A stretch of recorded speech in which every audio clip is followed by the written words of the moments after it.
UP में प्रधानों को प्रशासक बनाए जाने के सरकार के आदेश के खिलाफ दायर याचिका पर आज इलाहाबाद हाईकोर्ट के चीफ जस्टिस ने सुनवाई की। सुनवाई के दौरान क्या कुछ निर्णय लिया गया, इन सभी जानकारियों के लिए हम सीधा फोन लाइन से जुड़ चुके हैं हमारे इंडिया संवाददाता प्रियांशु मिश्रा। तो बताइए प्रियांशु जी, क्या कुछ जानकारी निकल कर सामने आई?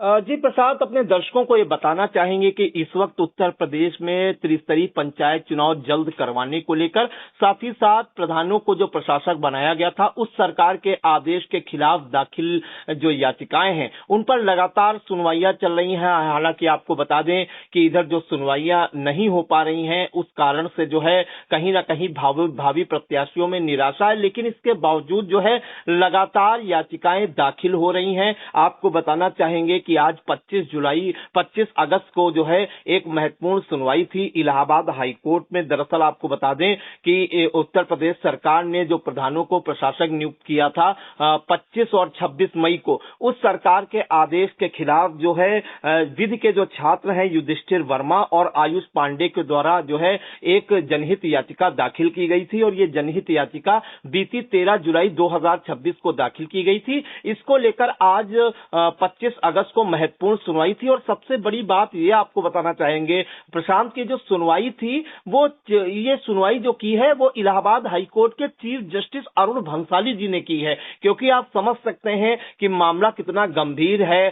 सरकार ने जो आदेश सुनाया था उसको लेकर बराबर जनहित याचिकाएं पड़ी, यहां तक कि अब तो अवमानना याचिका भी दाखिल हो गई है जो उत्तर प्रदेश में प्रधानों को प्रशासक बनाया गया और उसके आदेश को जो है इलाहाबाद हाईकोर्ट ने ही असंवैधानिक करार देते हुए इसे शून्य भी करार दिया था और उस आदेश का पालन न करने को लेकर अब अवमानना याचिका भी दाखिल की जा चुकी है राष्ट्रीय अधिकार संघ के जो राष्ट्रीय संरक्षक हैं अरविंद सिंह राठौर के द्वारा। उस पर भी सुनवाई होनी है सितंबर में, लेकिन उससे पहले आज जो है मामला वही है, प्रधानों को प्रशासक बनाए जाने के खिलाफ जो है एक याचिका जो दाखिल हुई थी विधि छात्र युधिष्ठिर वर्मा और आयुष पांडे के द्वारा। ये इन पर्सन दाखिल हुए थे, यानी कि इलाहाबाद हाईकोर्ट में जो है इन्होंने खुद ही अपनी दलीलें रखी और उसकी सुनवाई जो है इलाहाबाद हाईकोर्ट के चीफ जस्टिस अरुण भंसाली जी ने की। लेकिन इसमें सबसे बड़ी बात यह है, चूंकि ये जो मामला है प्रधानों को प्रशासक बनाए जाने के खिलाफ जो याचिका है वो पहले से ही इलाहाबाद हाईकोर्ट में लंबित चल रहा है।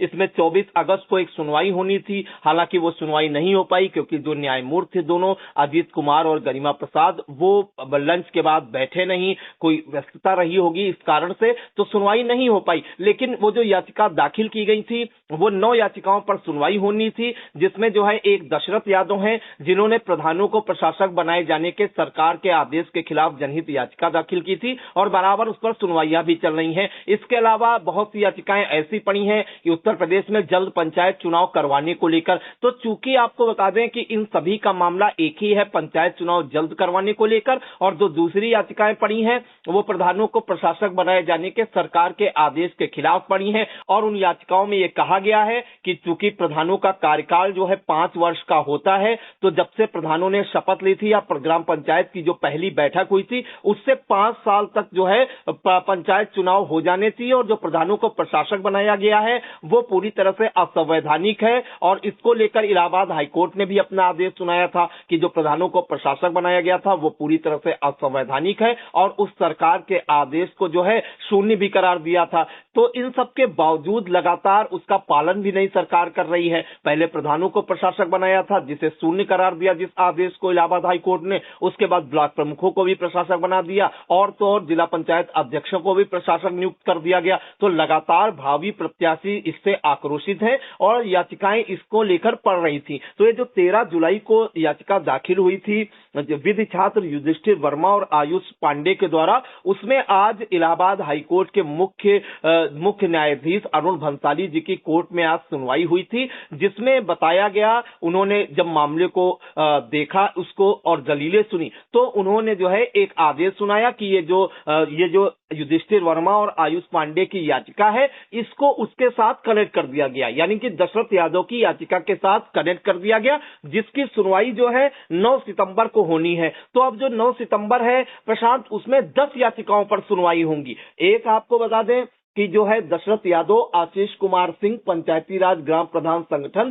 संजय कुमार शर्मा, ओम प्रकाश प्रजापति, अनिल कुमार, अकबर अंसारी, हेमचंद्र और इम्तियाज हुसैन, इन 9 याचिकाओं पे जो है 9 सितंबर को सुनवाई होनी थी। अब इसमें एक याचिका और बढ़ गई है जिसमें युधिष्ठिर वर्मा और आयुष पांडे, जिन्होंने प्रधानों को प्रशासक बनाए जाने के सरकार के आदेश के खिलाफ जनहित याचिका दाखिल की थी। अब इस याचिका को जो है जो 9 सितंबर को होने वाली सुनवाई है उसके साथ कनेक्ट कर दिया है। तो यानी कि अब जो है जो अलग अलग सुनवाइयां चल रही थी लखनऊ हाई कोर्ट में, इलाहाबाद हाई कोर्ट में अलग से जो सुनवाई चल रही थी, अब वो कोई भी सुनवाई नहीं होगी। अब केवल जो है 10 याचिकाएं हैं इलाहाबाद हाई कोर्ट में। 9 सितंबर 2026 को महत्वपूर्ण सुनवाई होनी है और दोनों मामले मैंने पहले बताए, प्रधानों को प्रशासक बनाए जाने के सरकार के आदेश के खिलाफ और दूसरा उत्तर प्रदेश में जो है पंचायत चुनाव जल्द करवाने को लेकर ये याचिकाएं हैं, जिनमें अलग अलग लोगों ने अलग अलग, जिसमें अधिवक्ता भी शामिल हैं, समाजसेवी भी शामिल हैं, संगठन भी शामिल हैं, उन लोगों ने जनहित याचिकाएं दाखिल की हैं और उन पर सुनवाई होगी।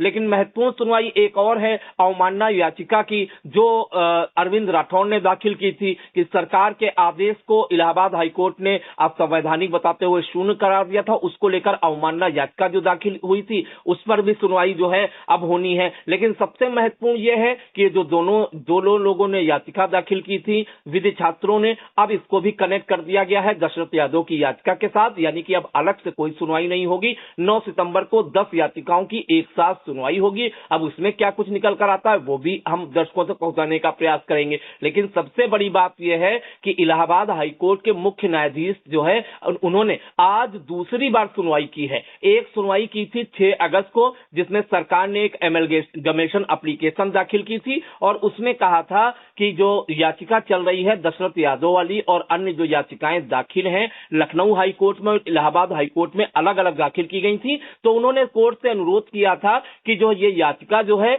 इलाहाबाद हाई कोर्ट में ही ट्रांसफर कर दी जाए और सभी याचिकाओं की जो है एक साथ सुनवाई हो, क्योंकि सबका अगर मामला देखें तो एक ही है दोनों का, जिस पर जो है इलाहाबाद हाई कोर्ट के मुख्य न्यायाधीश अरुण भंसाली जी ने वीडियो कॉन्फ्रेंसिंग के जरिए यह सुनवाई की थी और 35 से 40 मिनट तक अधिवक्ताओं ने अपनी दलीलें भी दी थी। लेकिन अंततः यह निकला जो सरकार ने अनुरोध किया था उसे अरुण भंसाली जी ने स्वीकार किया और दशरथ यादव के साथ जो अन्य 4-5 याचिकाएं थी उन्हें इलाहाबाद हाई कोर्ट में ट्रांसफर कर दिया और सारी याचिकाओं को एक साथ टैग कर दिया। आज जब दोबारा जो है मुख्य न्यायाधीश अरुण भंसाली जी ने सुनवाई की तो उसमें भी उन्होंने यही किया, क्योंकि सबका मामला लगभग एक ही है, दोनों की मांग एक ही है, याचिकाएं क्यों दाखिल की गई थी सबका नेचर एक जैसा है, इसलिए जो विधि छात्र हैं युधिष्ठिर वर्मा और आयुष पांडे, इन दोनों याचिकाओं को भी दशरथ यादव की याचिका के साथ कनेक्ट कर दिया। तो कुल मिलाकर मेरा कहने का यह मतलब है कि अब इलाहाबाद हाई कोर्ट में 9 सितंबर को 10 याचिकाओं पर एक साथ सुनवाई होगी, अब अलग से कोई भी सुनवाई नहीं होगी। जी तो बिल्कुल, फिलहाल ये बड़ी बात निकली कि आज चीफ जस्टिस ने खुद सुनवाई की और अब 9 सितंबर को 10 याचिकाओं पर सुनवाई होगी। अब सभी की नजरें 9 सितंबर को होने वाली सुनवाई पर टिकी हैं। इन सभी जानकारियों के लिए आपका बहुत बहुत धन्यवाद प्रियांशु जी। कभी कभी एक छोटी सी विजिट एक बड़ी सी तब्दीली ले आती है, लेकिन हर घर में कुछ छोटी कमियां छुपी होती हैं, जैसे ये सीलन जो पुरानी लकड़ी की खिड़की से आती है और बाहर का शोर वो तो बातें भी रुकवा देता है। बस एक फिक्स और सब कुछ बदल जाता है। ग्रीन प्लास्ट की प्रीमियम यूपीवीसी विंडोज, ना सीलन ना शोर, सिर्फ सुकून। वेदर रेजिस्टेंट डिजाइन जो हर मौसम में सालों तक साथ निभाए। एक्सीलेंट थर्मल इंसुलेशन ताकि घर रहे ज्यादा कंफर्टेबल और energy efficient. Low maintenance finish, ना बार बार पेंट की जरूरत, ना एक्स्ट्रा झंझट। Green Plast UPVC windows, leading and trusted manufacturers of UPVC and doors.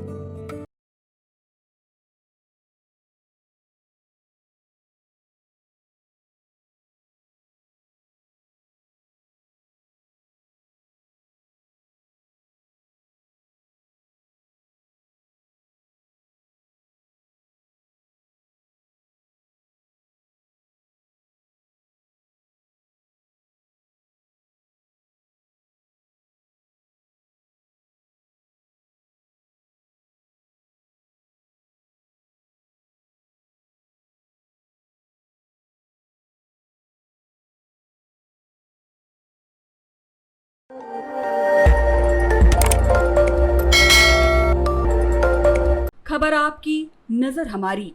देखते रहिए आई इंडिया।